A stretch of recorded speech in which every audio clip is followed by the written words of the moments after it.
সোনার বাংলায় বাংলায় বৈষম্যের কায়নায়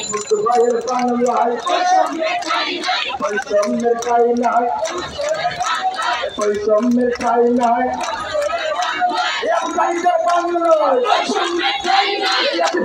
বাংলায়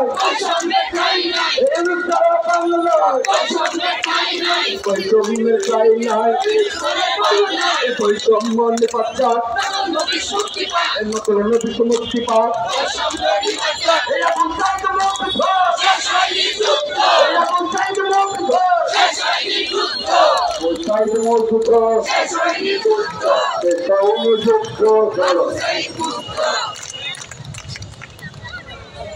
সংগ্রামী মুক্তিকামী নতুন নবীন ভাই বোনেরা আসসালামু আলাইকুম। আমাদের সৈনিকরা দেখেন এই যে ঘামগুলো ধরছে, এই ঘাম কি কখনো দেখা যেতে পারে? আমাদের স্লোগান কি দেখা যেতে পারে? এই 3 দিন অবধি আমরা এখানে বসে আছি, আমাদের প্রাণের দাবি এক দফায় এক দাবির জন্য। এই দাবি কি দেখা যেতে পারে? কখনোই দেখা যেতে পারে না।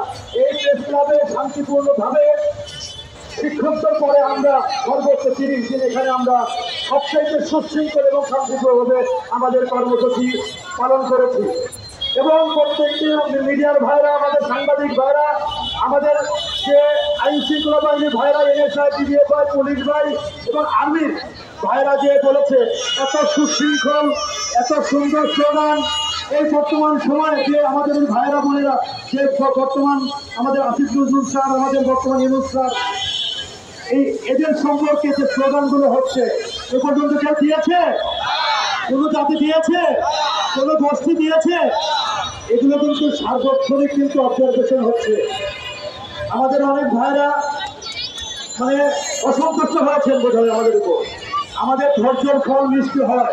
আমাদের মুরব্বীরা বলেছে, আমাদের বয়োজ্যেষ্ঠরা আমরা বলেছি, ধৈর্যের ফল সবসময় মিষ্টি হয়। আজকে আমরা 1 মাস পূরণ করলাম, বর্তমান সরকারের 100 দিন পূরণ হয়েছে।